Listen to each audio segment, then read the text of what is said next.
over here, Don O'Keefe and Director of OES, thank you so much for taking the time to fly down today. We have Congressman Dr. Raul Ruiz here also. We appreciate you coming, Dr. Ruiz, and your support. You've been on the phone with me for 2 days, and I sincerely appreciate that. In addition to that, we have Supervisor Manuel Perez, who is coming, and also, as you can see, all of our council members are here. This is Grace Garner, Councilwoman Grace Garner, Jeffrey Bernstein, and I saw David Reddy. Oh, there he is. David Reddy, Mayor Pro Tem Soto, and then City Manager Scott Stiles and Paul Alvarado, the Fire Chief. I want to turn this over. The most important piece of this is the great work that our partners from the FBI have been doing with our detectives, and I'm just so grateful, Akil, for your partnership. We've worked shoulder to shoulder on this, and I really appreciate all you've done, so time is yours as much as you'd like. Thanks a lot, Chief.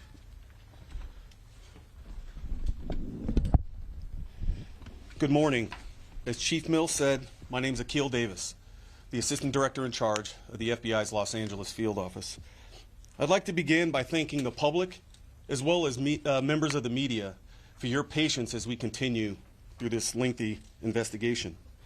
I'd like to start off by saying, due to the speed and professionalism of the Palm Springs Fire Department, Station 1, the Palm Springs Police Department, as well as the FBI bomb technicians, we were able to save all of the embryos at this facility.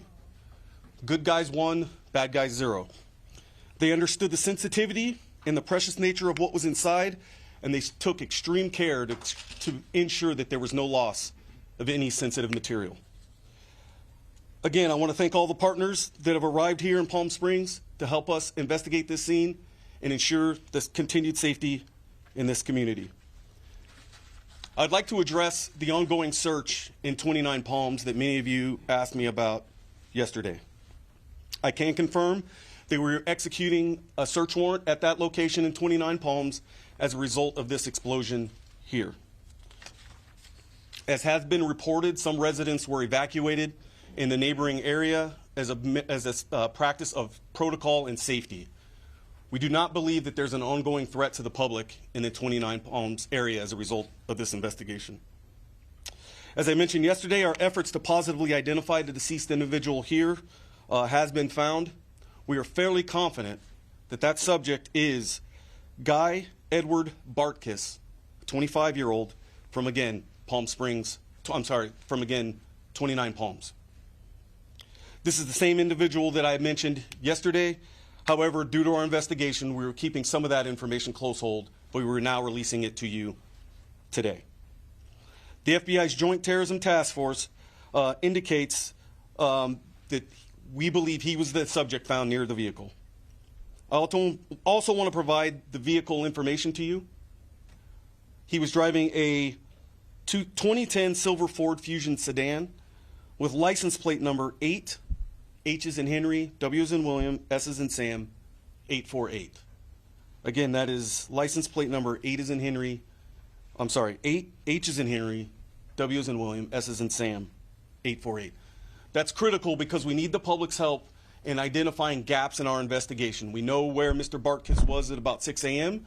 We know the timeline of when he entered the city. However, we need the public's help for identifying where he traversed within the city before the explosion went off.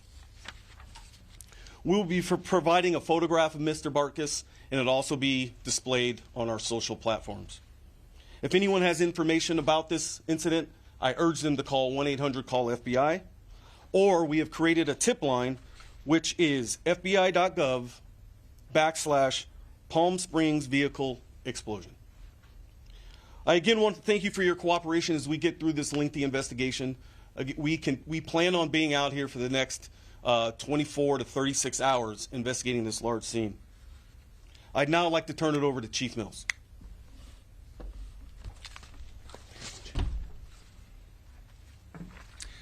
It goes without saying, at the end of this, we'll have opportunity for people to ask questions. Yesterday, a man intent on harming others in our city failed. Palm Springs survived, and we are stronger and more resilient as a result.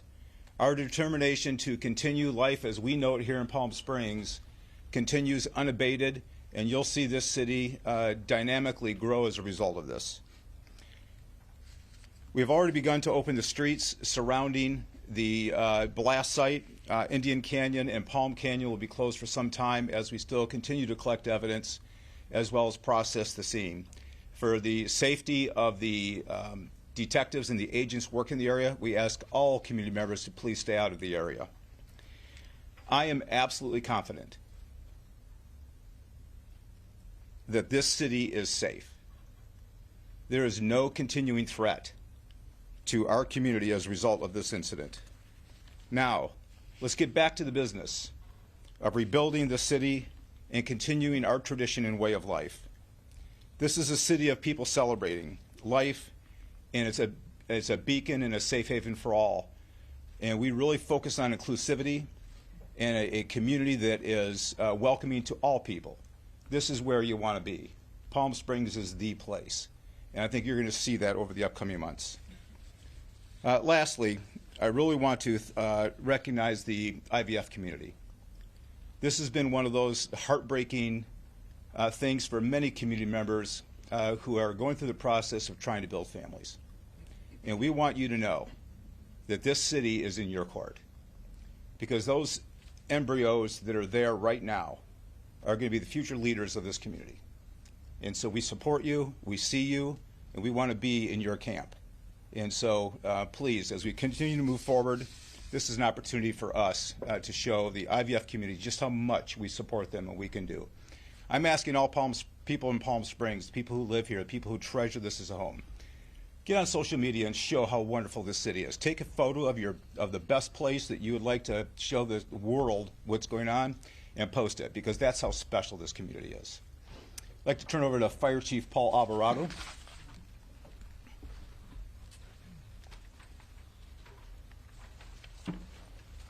Thank you, Chief. I appreciate that. Paul Alvarado, A-L-V-A-R-A-D-O, Palm Springs Fire Chief. And at first I want to acknowledge the horrific incident that impacted our community yesterday. And my heart goes out to everyone affected. And I want to assure the community the effective and quick response that our firefighters took yesterday to make sure that we protected life and property. Our first arriving fire engine, Fire Station 1, arrived in less than a minute to begin extinguishing fire on the impacted building. Despite the building suffering structural collapse, this was nothing short of heroic, and I'm so proud of our firefighters. We'll continue to work and support with our law enforcement partners to make sure that the community gets rebuilt, our community is safe, and we continue to move forward. Thank you for your time. I'd like to invite Mayor Pro Tem Naomi Soto up to the mic. Thank you.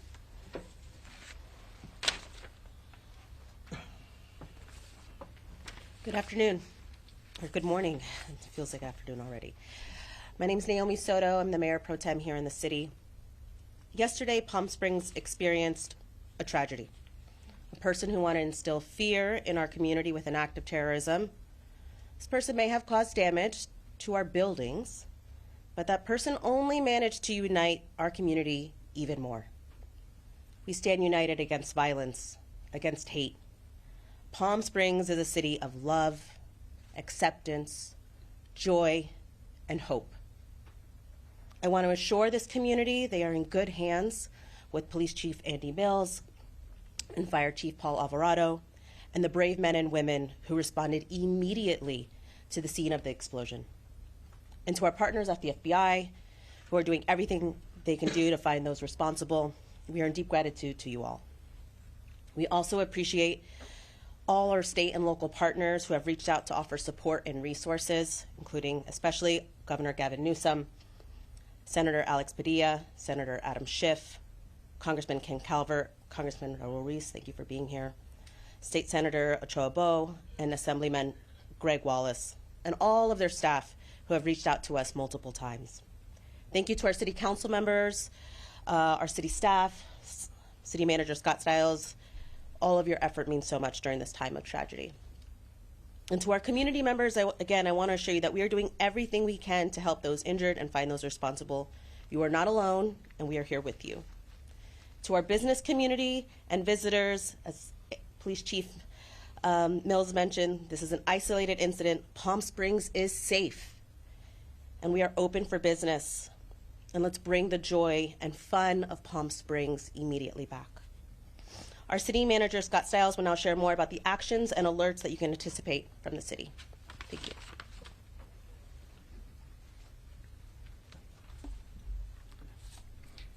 Thank you, Mayor Pro Tem. I'll be very brief, but just a few words, especially for our residents here in Palm Springs. We want to let you know that all of our city departments are working around the clock, 24/7, to be fully coordinated on everything we can do, from opening up streets as quickly as possible and to providing services and restoring services as quickly as possible. That involves all the coordination with our police department, our fire department, public works, who are all out there around the clock, and we will continue to do that. We hope to be opening streets up very soon as possible, and we'll continue to push that out. I do want to mention, especially for our residents, we've created a special landing page on our Engage Palm Springs platform, and that's where people can get all the latest up-to-date information that we're going to be putting out. So please go to that Engage Palm Springs website. Many of our residents are already watching it around the clock. The other thing I want to mention very briefly, with the horrific nature of this explosion, as you know, it damaged a great number of businesses and residential properties in and around the vicinity. We had our business teams out there yesterday going door to door to a lot of those businesses, a lot of those residential properties, and we're going to be moving forward as expeditiously as we can to doing everything we can to help them recover, whether it's waiving permits to get them up to speed, providing any resources, loans, grants, anything that might be available to people. We're going to be working on that with the greatest of speed. So we'll be continuing to reach out to them, and so we just want to thank all of our businesses, residents that were affected, and if you need to reach out to us, please reach out to us if you haven't spoken to us already. So with that, I'll turn it back over to the Assistant Director for any comments, questions. Okay, we'll open it up for a few questions. Chief, did you want to? Mark, did you have a question to start off with? I would ask Scott and anybody else in the city, a lot of people were impacted by this mentally, people who came upon the scene and saw horrific things. Would the city necessarily make any resources available to help people or guide people as they try to emotionally recover from this incident?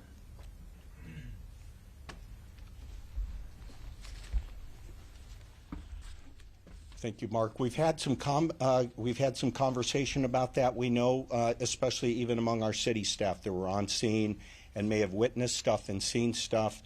We want to make sure that resources are available to them as well as other staff, and we will be working with our nonprofit partners, other people that provide services, and I would say more to come on that. We know this is a traumatic incident. We want to provide any and every resource that's available to people.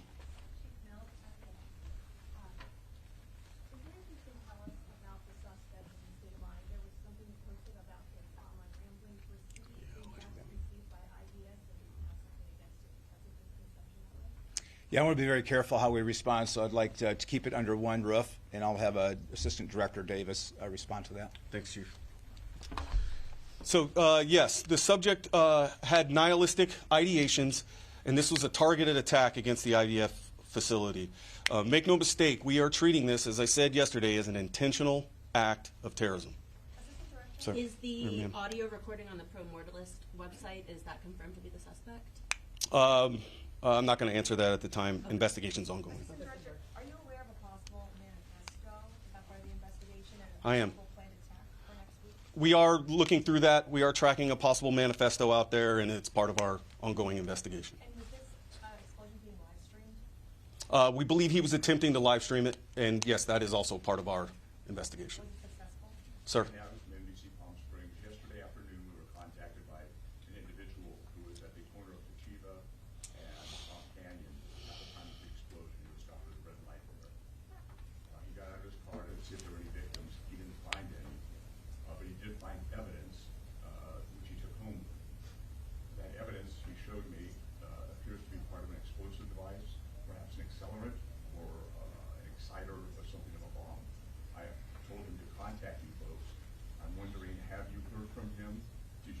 that device that you showed me? And secondly, how concerned are you that that device could in fact be part of this investigation? So I'm not going to comment on who's providing evidence or who's providing tips. You guys can all understand that. We're receiving tips, hundreds of tips a day, and we're following up on all of them. As you guys can imagine, how large this scene is, there's evidence strewn all about in a 360-degree perimeter in several hundred feet in every direction. So we are collecting evidence all over from a whole host of sources. If I can just comment on that. Oh, yep, go ahead, sir.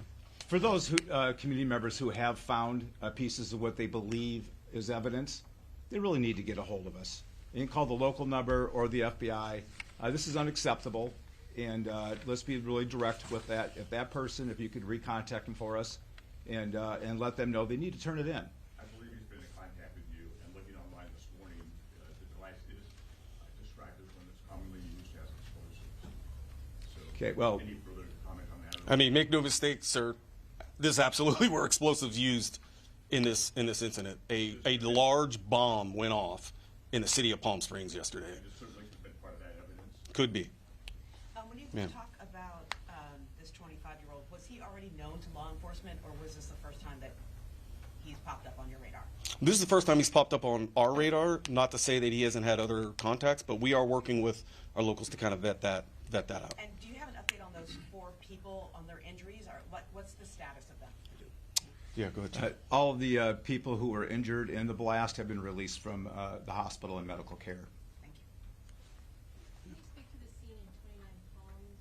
What I think some residents reported hearing an explosion there. Possibly was there a controlled explosion or anything there? And have the perimeters been lifted? Are people able to return to their homes? So it's an ongoing scene. I am aware of some of the noise that the residents were reporting on that. Some of that was due to us making entry into that residence and dealing with some of the material that we've come across there.